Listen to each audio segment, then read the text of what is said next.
got your favorite mask on.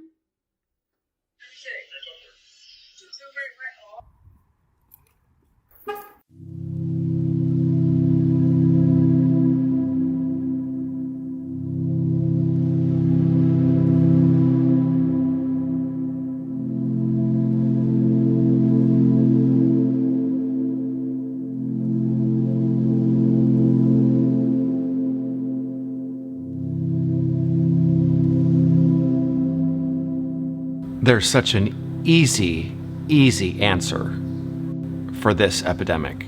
It does not have to be this way. It never had to be this way. It can stop immediately. It's not because we're gay. It's because of what we're told about the fact that we're gay. That's why this happens.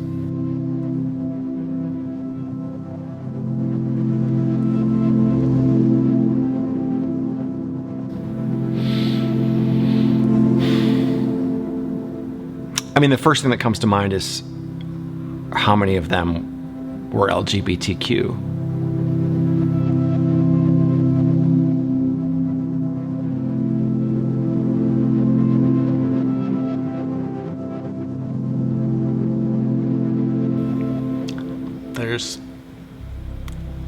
I just noticed like all of this grief right here, right this minute as. It's agonizing. Especially for someone like me that was one of those gay young people. It makes me mad. Why do they get to be happy and I don't? You know, where does that come from? Because I don't think that comes from God. That's a terrifying statistic. To think that religion, which is supposed to help someone feel loved and accepted, would actually have the opposite and drive them in the opposite direction.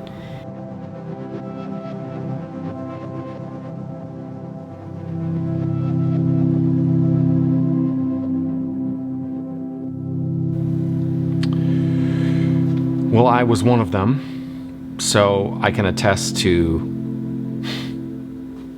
the reality of that.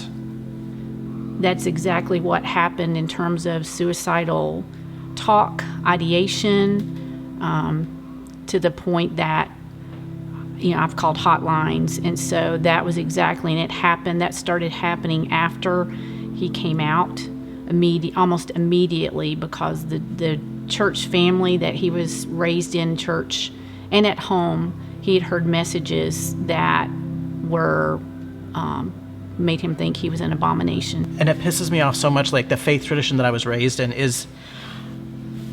has a bulk of the responsibility for that. And is completely unbothered by this statistic. Completely unbothered.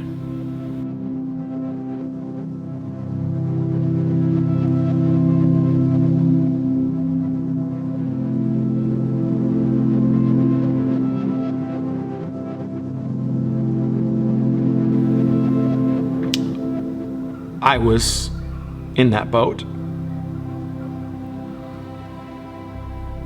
So I know that feeling intimately. I know that experience intimately. And I know so many people personally who had that exact experience or who are having that exact experience. As LGBTQ youth or just people don't wake up and think, oh, I'm gay, I'm trans, I'm gonna kill myself because of that. We think that because someone or something or an environment has led us to believe that we're the problem. I really want to not be nice to those parents. The way that our family makes us invisible, like forces us into a kind of invisibility. I can't even be in connection here because you refuse to actually see me.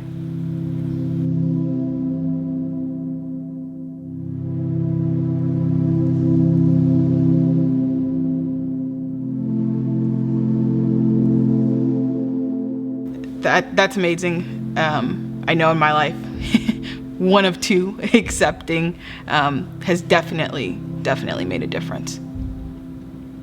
And just having one person that you can have a safe space with, or one person that you feel comfortable just to be your true self around, is life-changing. But if there's someone that they've been able to confide in somewhere at school, or their music teacher, or someone that can affirm them, it might be enough to keep them from throwing in the towel and saying, it's not worth it for me to live any longer.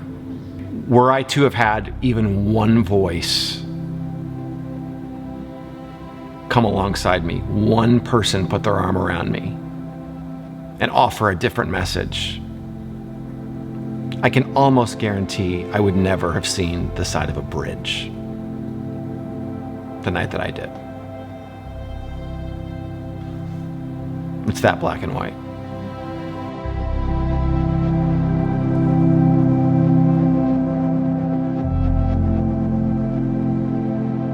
Medical organizations, the professional mental health organizations have all condemned conversion therapy because it's not therapy in the first place and it's actually trauma.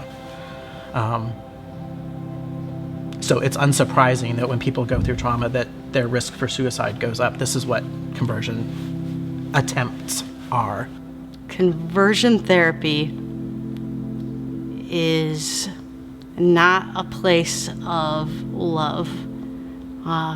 Conversion therapy is a place of unacceptance. I despise conversion therapy. It's not a real therapy. It is hurtful. It does nothing to help someone be the person that they're supposed to be. It doesn't build their value. It does nothing but exactly what that statistic says. I think it should be illegal in all states. I don't think anyone should be able to practice it. I've lost someone for that very reason. The thing that I think a straight person could never understand, and it's not their fault, they could never understand the degree to which conversion therapy, by its very nature, plants and then waters a seed of self-hatred that is incredibly unique and incredibly powerful. And it doesn't matter how flowery or kind or sweetly those words come, at the end of the day, the message is still the same. You are not okay. You are not accepted by your Creator.